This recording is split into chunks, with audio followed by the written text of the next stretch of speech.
Episode 13 में हम देखते हैं रेन और सेंगचुल बड़े मजे से ड्रिंक कर रहे थे। तभी सिन सेंगचुल को मैसेज करके बोलते हैं, मुझे पता है तुम दोनों अंदर हो, जल्दी से बाहर आ जाओ। दोनों ही ये देखकर बहुत घबरा जाते हैं। रेन कहती है, चलो हम सबको बता देते हैं कि हम दोनों एक दूसरे से प्यार करते हैं। तुम सॉन्ग की टेंशन ना लो, मैं उसका ख्याल रखूंगी। पर सेंगचुल मना करके बोलता है, पहले मुझे जूंग को डिवोर्स देने दो। ऐसा बोलकर वो बाहर आता है। सिन उसे देखकर मारते हैं और बातें सुनाने लग जाते हैं। फिर वो रेन के पास जा रहे थे, लेकिन सेंगचुल उनको रोककर बोलता है, रेन इनोसेंट है। एक ऐसी लड़की जो अपनी ही बेस्ट फ्रेंड के हस्बैंड के साथ चक्कर चला रही है, वो कैसे इनोसेंट हो सकती है। पर सेंगचुल उनको पकड़ लेता है।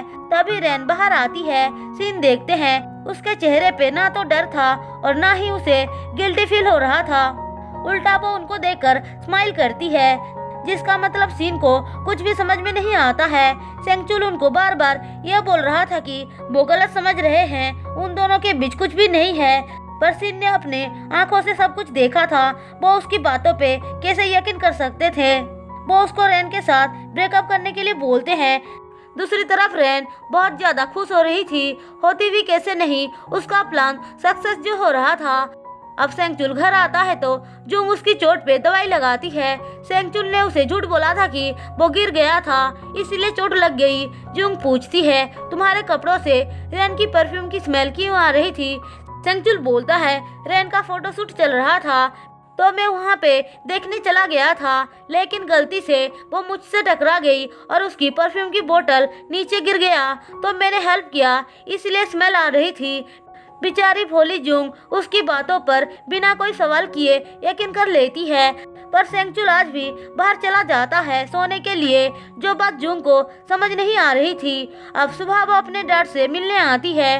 वो उनके लिए न्यू कपड़े लेकर आई थी। सिंदूक बोलते हैं, तुमने मेरे लिए कपड़े क्यों खरीदा, जाओ अपने लिए एक अच्छी सी ड्रेस खरीदो और खुद पर थोड़ा ध्यान दो। पर जूंग कहाँ मानने वाली थी, वो जबरदस्ती उनको कपड़े रखने को बोलती है। सिन कहते हैं, तुम्हारी जो फ्रेंड है उस पर तुम्हें इतना ज्यादा यकीन नहीं करना चाहिए। अब वो रेन से मिलने आती है तो वो भी यही बोलती है कि सेंगचुल का चक्कर जरूर किसी के साथ चल रहा है, तभी तो वो जूंग से अलग सो रहा है। रेन तो चाहती ही थी कि जूंग को सच पता चल जाए।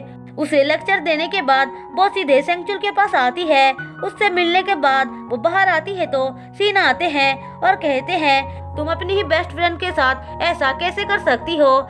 लेकिन रेन उल्टा उनको ही धमकी देने लग जाती है। सीन तो उसकी ऐसी बिहेवियर देखकर हैरान थे। वो सेंगचुल के साथ ब्रेकअप करने के लिए बोलते हैं, लेकिन रेन मना कर देती है, इसलिए सीन उस पर जूस फेंक देते हैं, जिससे रेन बहुत ज्यादा भड़क जाती है। दूसरी तरफ जूंग हान को नेकलेस के पैसे देकर बोलती है, मैं एक शादीशुदा औरत हूँ और मेरी एक बेटी भी है, मुझे तुम में रत्ती भर भी इंटरेस्ट नहीं है, वैसे तुम हैंडसम भी नहीं हो। हान बोलता है, मेरे फेस पे थूकना बंद करो पहले। ऐसा बोलकर वो उसे पैसे वापस कर देता है। उसके जाने के बाद रेन जूंग को मैसेज करके बताती है कि सेंगचुल होटल में एक लड़की के साथ गया है, जो सुनकर जूंग को यकीन नहीं होती है। फिर वो हान से छुट्टी मांगकर चली जाती है। दूसरी तरफ सेंगचुल रेन के पास आया था। रेन ने जानबूझकर ही उसे बुलाया था। बेचारी जूंग दुखी मन से होटल पहुंच जाती है। अंदर आते ही सेंगचुल और रेन को किस करता हुआ देख वो पूरी तरह से टूट जाती है। उसे अपनी आंखों पे यकीन नहीं हो रहा था। सेंगचुल उसे देखकर घबरा जाता है, लेकिन रेन तो हंस रही थी। सेंगचुल जूंग को समझाने उसके पास आता है तो वो उसको थप्पड़ मार के बोलती है, तुम दोनों ने मेरे साथ ऐसा क्यों किया।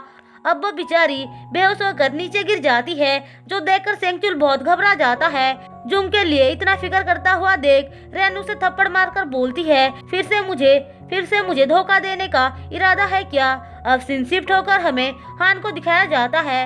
वो जूंग को लेकर बहुत ज्यादा परेशान हो रहा था, क्योंकि जूंग रोते हुए बाहर गई थी। दूसरी तरफ उसके डैड भी उसके लिए बहुत परेशान हो रहे थे।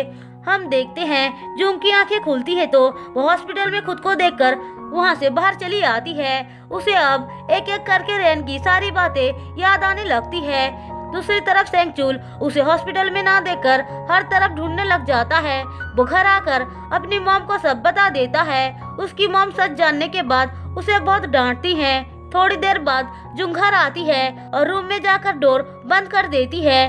सेंगचुल को अंदर से तोड़फोड़ की आवाज सुनाई देता है तो वो बहुत ज्यादा घबरा जाता है। वो बार बार डोर ओपन करने के लिए जुंग से रिक्वेस्ट कर रहा था। बहुत देर तक गिड़गिड़ाने के बाद जुंग डोर ओपन कर देती है। सेंगचुल अंदर आकर देखता है उनकी वेडिंग पिक्चर को जुंग ने तोड़ दिया है और उसके हाथों से खून निकल रहा है। जुंग कहती है, अगर तुम्हें मैं पसंद नहीं थी तो सीधे मुझे डिवोर्स के लिए बोल देते। ये सब करने की क्या जरूरत थी, वो भी मेरी ही बेस्ट फ्रेंड के साथ। सेंगचुल बोलता है, तुम गलत समझ रही हो, पर जुंग उसकी एक नहीं सुनती है और सीधे रेन के पास आती है। जुंग उसे बहुत सारी बातें सुनाती है और बोलती है, तुम हमेशा से मुझसे जलती थी, इसलिए ऐसा किया। अगर मेरा हस्बैंड तुम्हें इतना पसंद था तो मुझे बोल देती, मैं उस गंदगी को तुम्हें खुशी खुशी दे देती। पर रेन को तो फर्क ही नहीं पड़ रहा था। वो कहती है, तुम सेंगचुल को डिवोर्स देकर हम लोगों की जिंदगी से चली जाओ।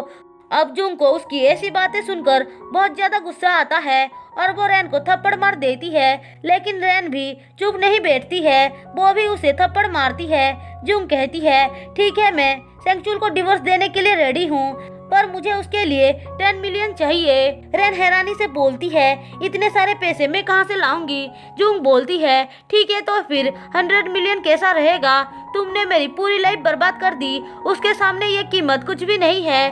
वो दोनों लड़ ही रहे थे कि तभी सेंगचुल और उसकी मॉम आते हैं।